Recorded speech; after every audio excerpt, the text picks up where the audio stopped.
Howdy, I'm Wax Lives. I think it's time we play a little 7 Days to Die. Come on, dude. You gotta go down this hole. I gotta get some stone. There we go. I have to put another box on top of that, I think, with another ladder so I can get on there easier. So, uh, while I'm working on my base here, I got a couple of things I want to talk about. And, we'll start with D&D. So we played D&D last night. It was the other guy's turn to run the session. It went alright. I don't think there's anything particularly outstanding beyond the norms of creatures running away and him not. I don't know if it's a not understanding or a refusal to allow our bows to work correctly. Um, he he uh, he acts like they can outrun us in a dungeon down a hallway when we have bows and arrows. And like if it was a one-off thing, I can understand, but it's not. It's like every time he's like, not to me because I don't really use a bow, but the rogue in our group likes to use his bow occasionally, and every time, the dude's like, "What's the range on your bow?" And he's like, 8320. Well, I mean, I don't think you can get him, so I mean, you're gonna have to roll it with like disadvantage. I'm like that 8320 again means that if it's within 80 feet of him, he doesn't have to roll disadvantage. He can only see 60 feet at the moment, so if he can see it, because we're in a dungeon and it's dark, um, and so if it's within 60 feet, he gets to roll normal. Every time we have to have this discussion. Every time. Yeah, but it's like 8320. Yeah, 80 feet is regular range, but he can shoot up to 320. But anything over 80 is with disadvantage. Well, I mean, the guy ran like 80 feet. I'm like, sure. And he now gets to move 50 feet. What do you mean? He's in the water. I'm like, okay, so it's halved. So he gets to move 25 feet, which is 5 squares. Uh, yeah, but his movement is halved. Yeah. 50 divided by 2 is 25. Each square is 5 feet. 25 divided by 5 is 5. I guess. Yeah, that's how math works. What do you mean you guess?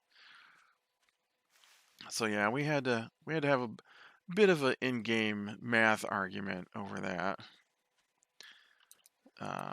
Because he didn't want him to shoot the guy who was running away from us.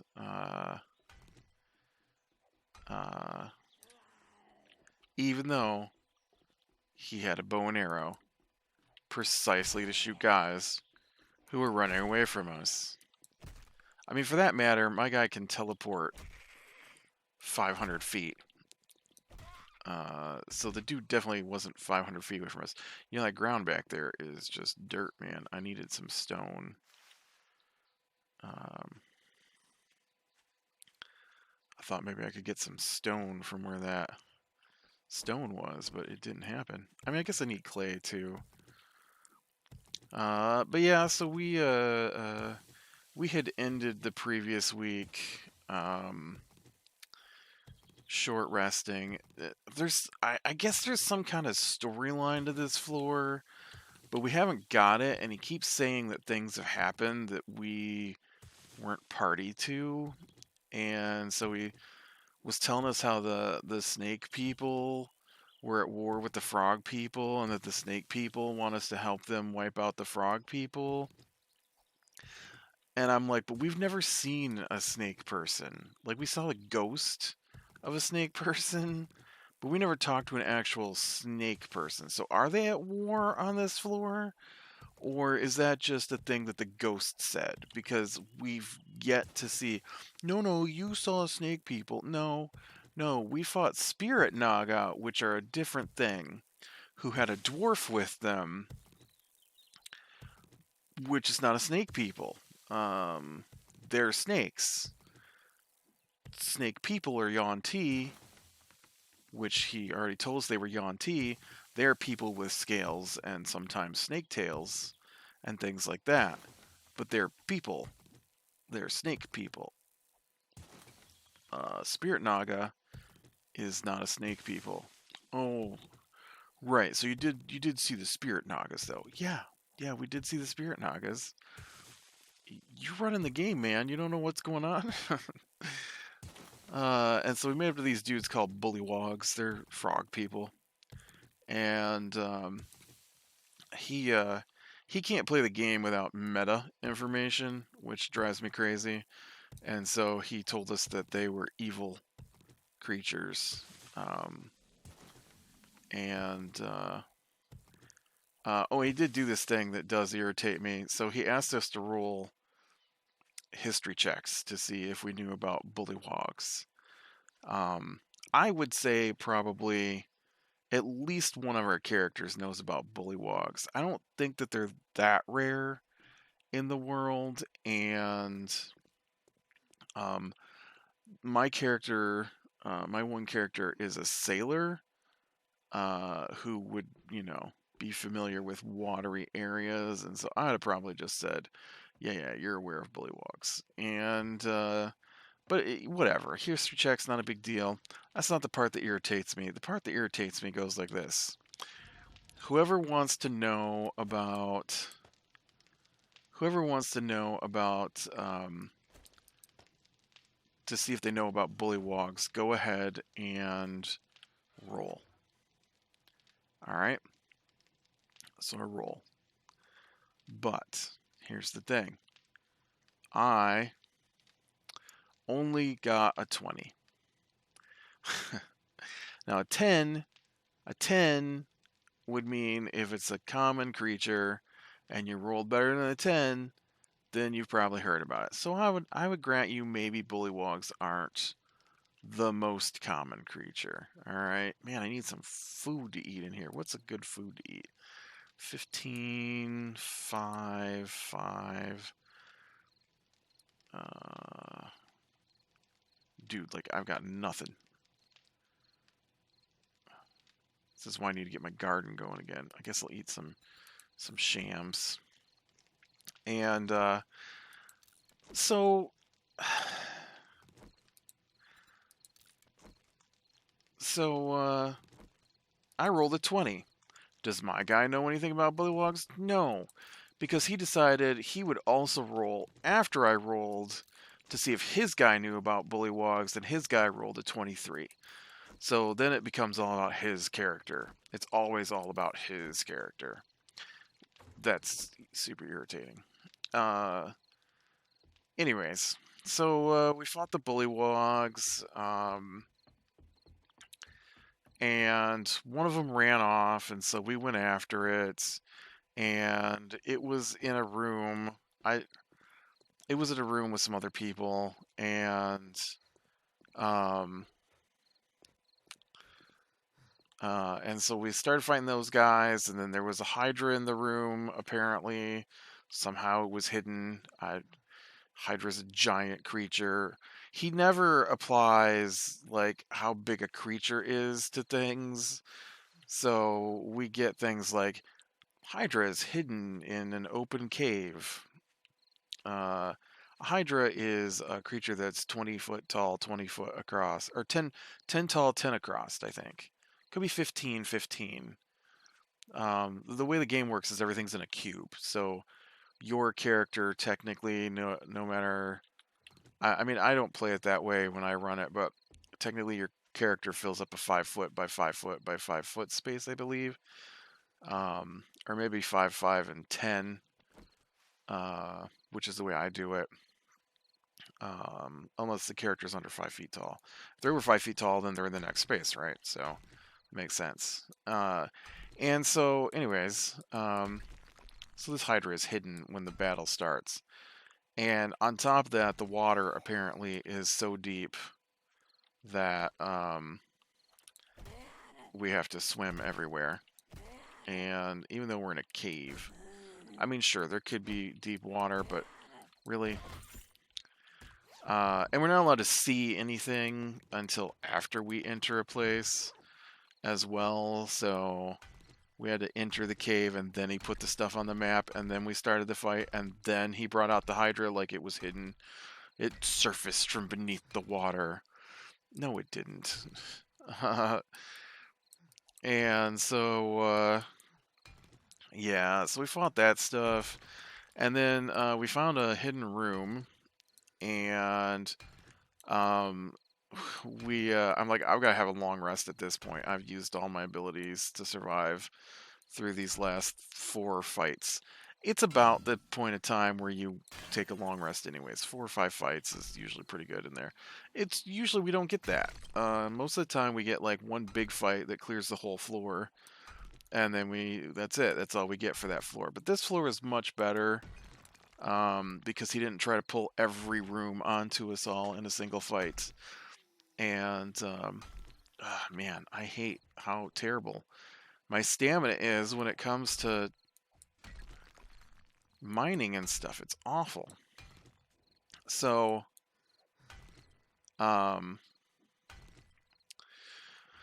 anyways, we take out those guys. We go in the secret room. I carry climbing gear, which includes pitons, which are like big metal spikes that you drive into the stone to tie your rope to. I often use them to seal secret doors so we can camp behind the secret doors. And so that's what I did. I'm like, yeah, I'm going to take my pitons, I'm going to nail this thing shut. And because he said we wouldn't be able to long rest on this floor. And which isn't how it works, but okay. So then he rolled a bunch of rolls to see if we got discovered, and apparently his rolls failed, so we didn't get discovered. So we got to do our long rest, and then we come out and we find a bunch more bullywogs in a different section of the cave, and so we start fighting them, and they're in a huge giant group. Now I've got a spell that hits a big area, and but it only affects intelligent creatures. And so we roll. Now, up to this point, he said that all the bullywogs have 11 hit points, right? And I'm fine with bullywogs having more than 11 hit points. But every bullywog we fought before this, he said had 11 hit points. And so then we start fighting the bullywogs. And so they get in a giant group, and so I cast this spell, and it does 23 damage. Now, the best they can do is halve the damage, and halve the damage. That's a weird word I'm never sure how to pronounce. Take half damage. There we go. And so somehow, 3 of them survive it. I'm like, okay, whatever. 3 down from 9 is a good thing. So then a little bit later, we're attacking these bullywogs, and my guy hits the bullywog for 8 points of damage, and he's like, "Oh, you just have barely hurt this bullywog." I'm like, "No, the bullywog took damage earlier." And he's like, "No, the bullywog came from another area." I'm like, "No, dude, we're watching. We're part of the fight. We're participating in this fight. That bullywog was one of the 3 bullywogs that survived the spell. It's already taken 11 points of damage." "No, he came from a different area. He wasn't inside your spell." "Dude, there were 3 of them. Now there are 2 of them left on the map.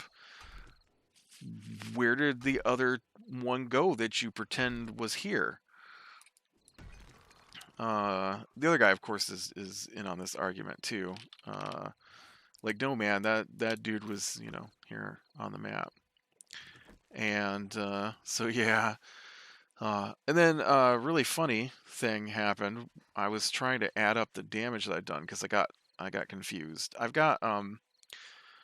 We do a thing called perfect criticals, which is one of the ways you can figure out your bonus damage when you roll a natural 20. So I rolled a natural 20, but I got confused because it said that my damage was 19 plus 12.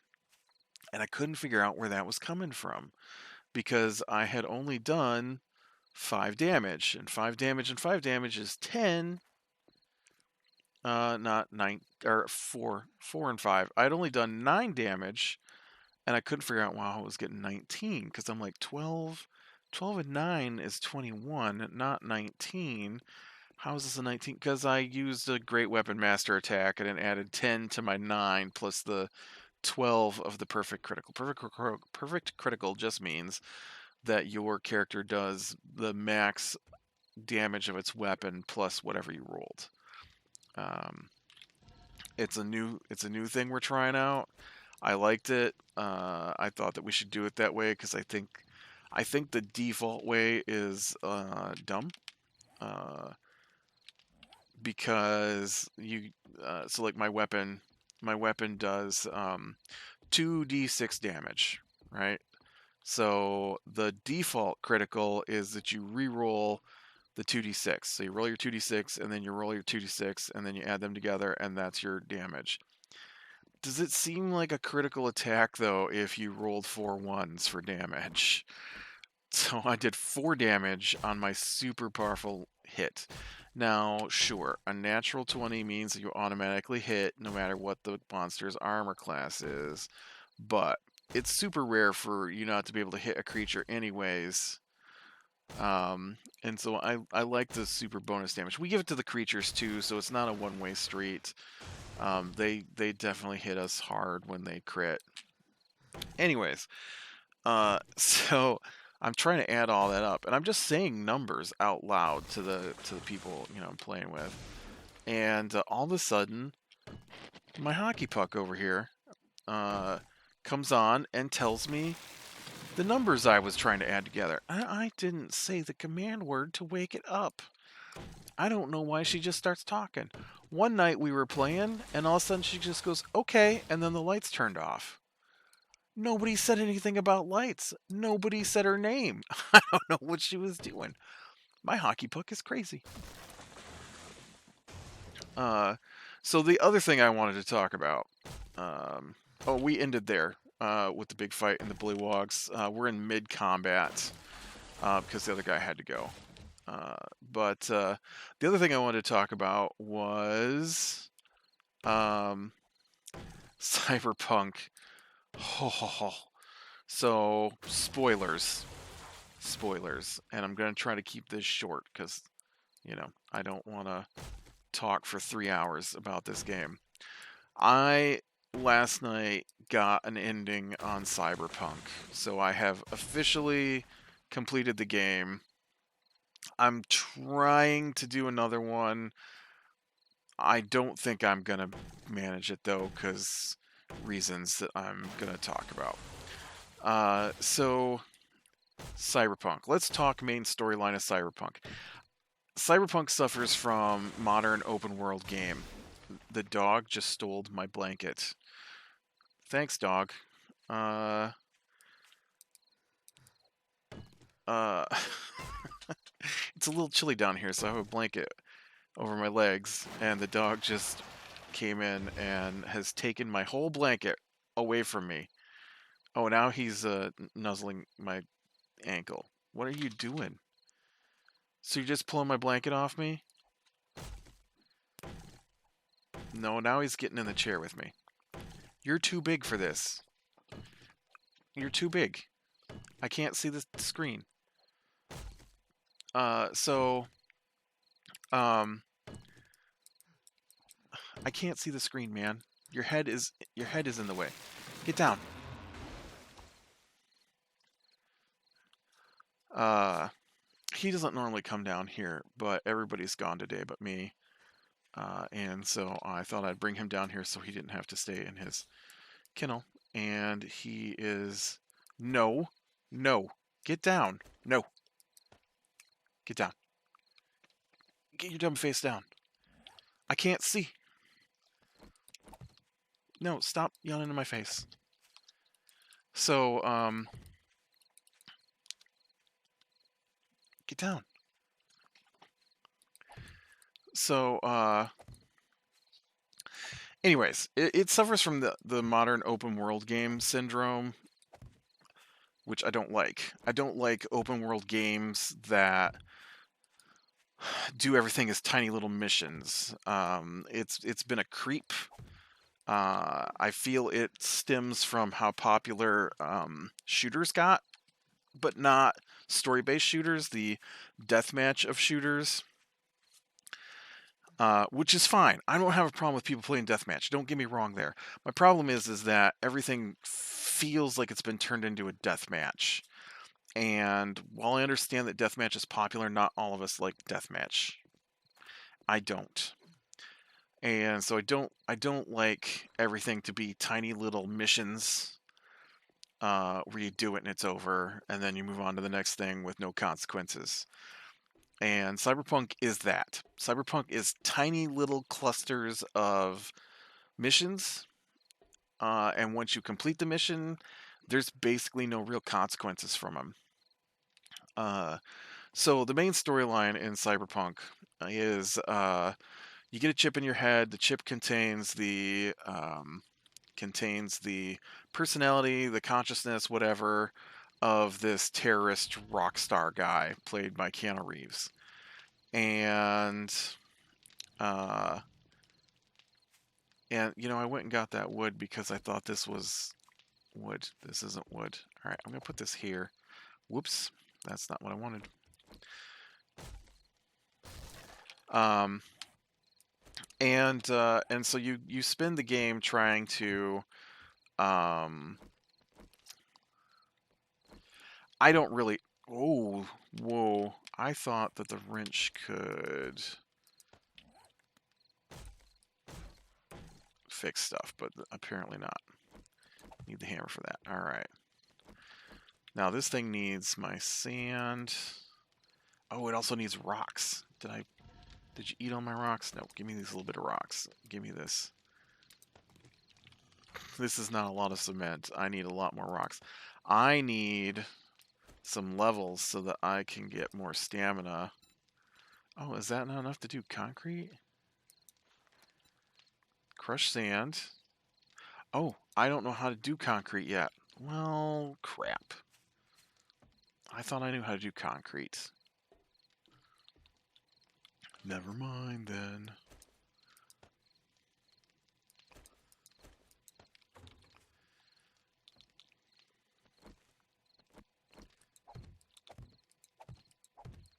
Whoops.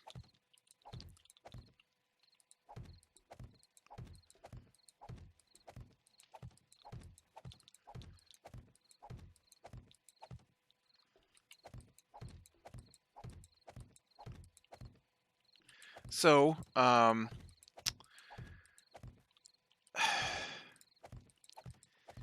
it's got some very disjointed storyline about you trying to get this chip out of your head after it gets stuck in there. I mean, there's a lot more to the storyline than just that, but that's the basic premise. Chip stuck in your head. It's killing you, and it's killing you by having you overwritten by Keanu Reeves. And so you need to get said chip out of your brain. And of course, it takes the whole game to do it. And corn seeds. I need more corn seed than that. I need like 3 more corn seed.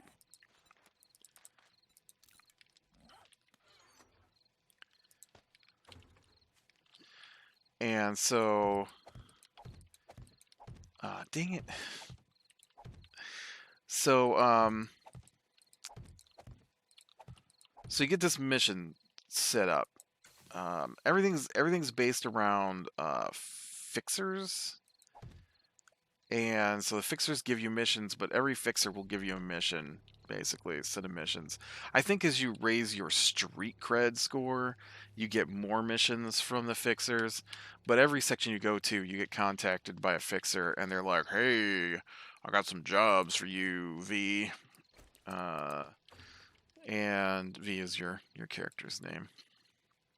And so uh, eventually you run into I don't even know why. You run into this you get a job with this woman named Pan Am, and you do some missions for her, and she's a member of like a nomad biker gang kind of thing.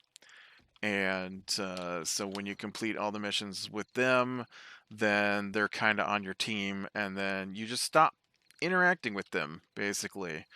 And I found that to be weird. And then I'm pretty sure there's only like three. Then there's this woman named. Um, what is her name? There's this woman named.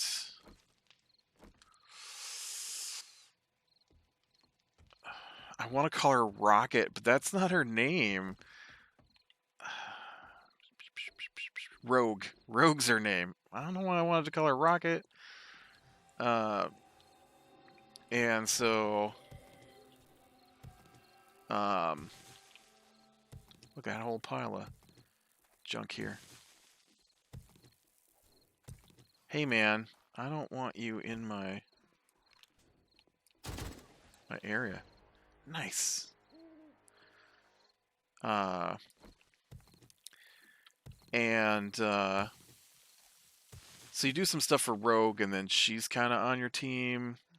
You don't have a team, but she's friendly with you, like Pan Am is friendly with you. I mean, you can get really friendly with Pan Am, but there's some love interest characters. So that's two. And then you did some stuff with this Japanese dude who's involved with um, the whole main storyline. And that leads you to the sister of the guy who you stole the chip from. And so you can do stuff with her to complete the game. And so then on top of that, the Keanu Reeves' character is Johnny. Johnny also has um, a score that you can work on to give you access to his. Oh, look at all this stuff going right here. To give you access to his storyline ending. And so you get to the end, and you talk to the woman. Now, up to this point, like you do these little clusters of quests, but none of it's connected. So, for example, today I did this. I finished a quest line because I actually finished the main storyline last night, and then I'm like, I don't like that ending, so I want to try for a different ending. And so there's a quest line where they've got they call them dolls. They're people who use chips to switch out their personalities. They're prostitutes. Um, uh, and so they work in this club and they're being abused. And so you're going to help them seize control of the club, I guess, and from the people who are doing the abusing. And so um, I did that today. And so when that quest is over, it's just over. There's nothing more after that. Like, no repercussions, no. Like, I've been killing these gang members that are involved in this club for the entire game. Just every time I see them, I just off a bunch of them, you know. And nobody cares. Like, you just walk in, you talk to them, you talk to their bosses, whatever. Nobody cares. And so it's really weird to me that all these missions are like this. So then I get to my end last night, And I chose to go with Pan Am because Pan Am had been my romantic interest in the game, and so I wanted to do the Pan Am ending. And so the Pan Am ending is her and her crew are going to help you assault a construction site and then use a mining machine to dig into the building where you need to go. And then you work your way through the building, and then there's this AI that you're in contact with, but it's a rogue AI, which in the game there's apparently there was a cyber war fought at some point, and uh, the AIs agreed to go beyond this firewall called the Black Wall, and so the rogue AIs live there, and um, I really don't have any rotten flesh. Huh. And so, you think that zombie I killed a couple minutes ago is still down here? I doubt it. That's too long, right?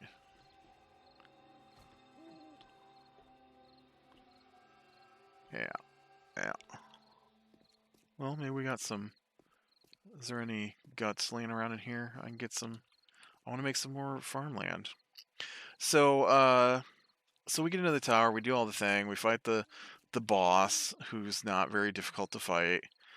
Um, he's this cyborg guy named Adam Smasher, and so he's dead. I jack in. The AI. So what has happened? The reason why there's a chip is because um, the company Arasaka is trying to make people immortal, and um, and so they've developed a way to pull people's consciousness into computers, and so they're being held in. Only they used it to do political prisoners, and so like Johnny was one of their prisoners, and so they're putting him in this thing called I want to say it's called Mirasaka, and so you are trying to I don't know. I thought the thing was you were going to free the consciousness, but it turns out that you're just going to let the AI who you're working with consume them. And I don't feel like that's a great ending. And so, but you don't get a choice. She's just going to consume them. That's it. You are going to give up all those people to the AI to absorb them. And okay, and so when you get all the way to the end, she yanks you and Johnny out of your body, and then you have to choose. Do you go back? Uh, and they told me I only had 6 months to live. That the body would reject me because it was too in tune with Johnny. And so I had 6 months to live if I went back, or I could go into the cyber realm, be absorbed or something, and Johnny could go back and take over the body. So I'm like, oh, this is a tough choice. I'm like, I want to see what the cyber realm looks like, right? So I opted to go into the cyber realm. So you enter the cyber realm, and that's it. V's gone. Done. You don't get to see it. Nothing happens. Just gone. Uh, like I might as well have taken the ending where you shoot yourself in the head, which I believe is one of the endings. And like, what's the point? Why? Like, so then Johnny takes over your body, and then Johnny, I don't even know, man. Johnny gets in a car and goes to a guitar shop and buys a guitar for the kid who lives in the apartment building he's in, and then he gets on a bus and leaves the city, and that's the end of Johnny. I'm like, what the heck just happened? And then the credits roll, and you get all these phone calls from people, and they're like, Hey V, where you been, man? You missed your doctor's appointment. Your cybernetics are gonna start acting up if you don't come in and let me check them out. And then you get one from Pan Am. I hate you. I'm gonna kill you. I'm gonna hunt you down, Johnny, and stuff like that. And so like everybody's just angry at me. Uh, or didn't get told that V doesn't exist anymore. And Johnny just ghosted everybody and left the city, and that's it. That was my ending. And I'm like, so everybody who was a prisoner of Arasaka in their cyber thing are now dead. My fault. Most of the biker gang is dead because I used them to assault military forces, to get into this construction site.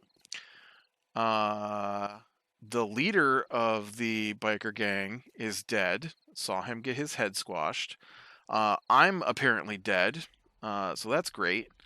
And Johnny is no longer Johnny and decided just to leave the city and go someplace else and start over, I guess. And that was my ending. And I'm like, this is awful. This may be the worst ending in a video game I've ever had. The worst ending. Like, I don't know what happened. Did Arasaka survive? Did they accuse the brother? Because that was a big part of the storyline. Did the sister take over? Who knows? Did the guy you worked with, who used to be the bodyguard for the father who got killed, who was the head of Arasaka, did he survive? Who knows?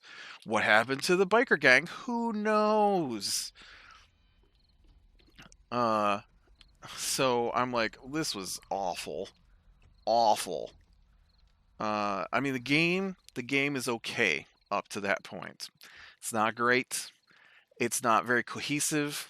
I don't understand the everything's in like 3 missions or 5 missions, and then once you're done with those 5 missions worth of storyline, they have zero impact on anything else. I don't know why this is a thing now. It's terrible storytelling. Um, it's like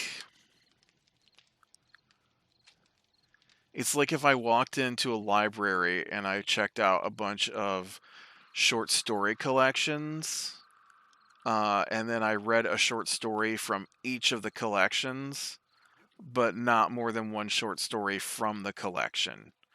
And so I'd read a short story from a romance book. I'd read a short story from a science fiction book. I'd read a short story from military fiction. I'd read a short story from a true biography book, a short story from a true crime book, short story from a science fiction book. And then at the end, it'd just be like, oh yeah, didn't you see the amazing story we had? No, no. Cyberpunk has a terrible storyline. So, uh, to end today, I decided I would go for a different ending. Now, I I don't. This is the other thing I hate. I hate the game is set up so that you can have different play styles. Your choice. I like to usually go for the hacker stealthy sniper guy. Guess who doesn't get an ending? So the Pan Am storyline was an assault with military vehicles against military people, and I got to do one room where I took out 2 people stealthily, and that was it. 2 people. The entire Pan Am based ending that I did, 2 people. So now I'm like, okay, so there's a different storyline where you can go if you get your Johnny faction up high enough, which I do. I have it at 70.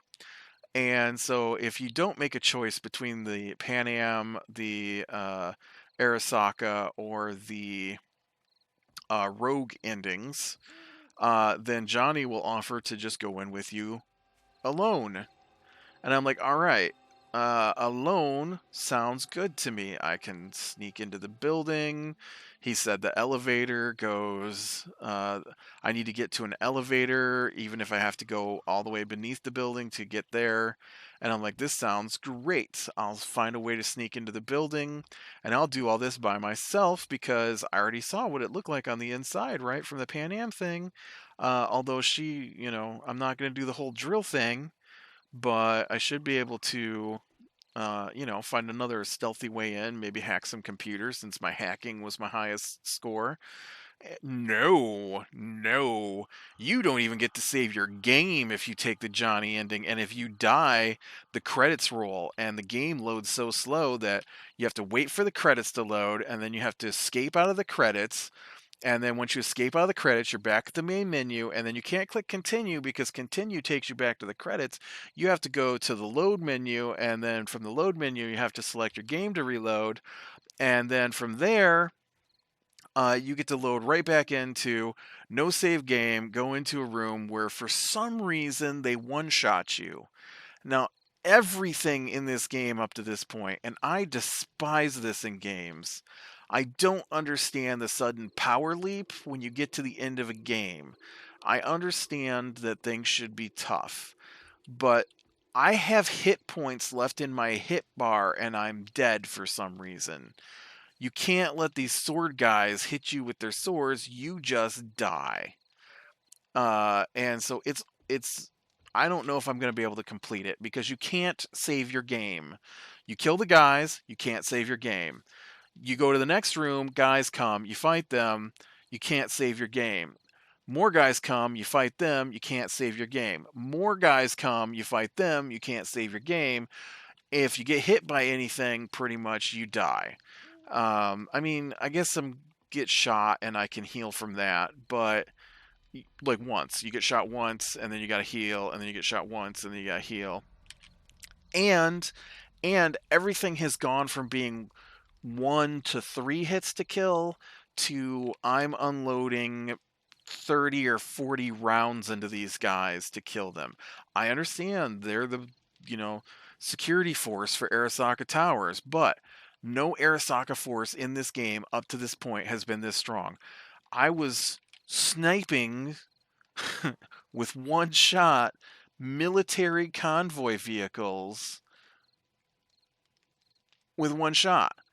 I don't understand. Like, it's not good. It's not good.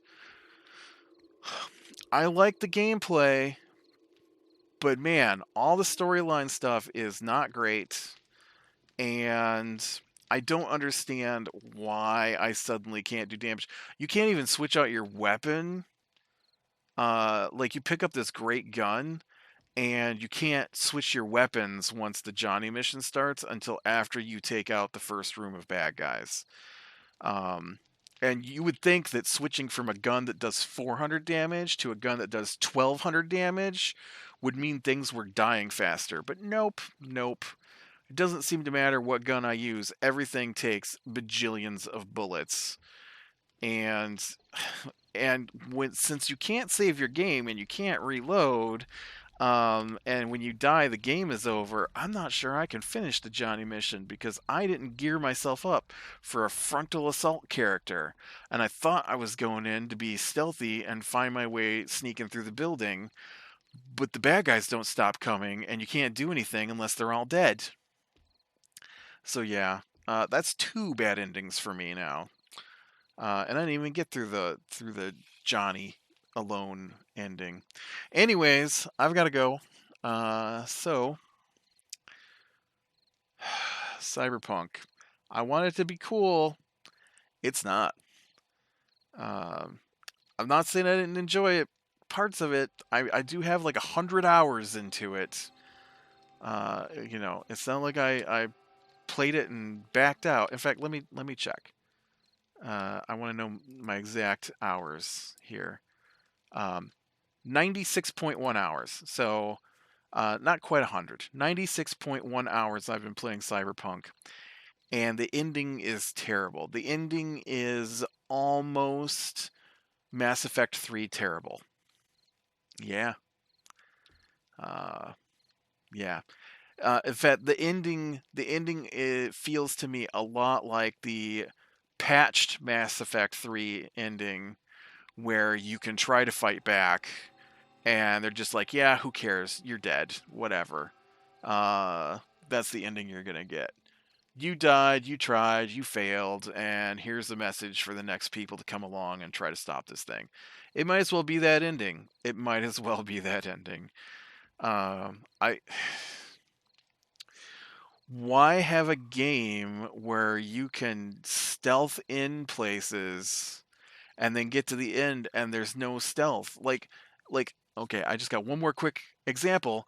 Assassin's Creed, the original game, is all about stealth and stealth takedowns, and then the very end of the game is a open duel between you and King Richard, which uses different mechanics than what you've used the entire game.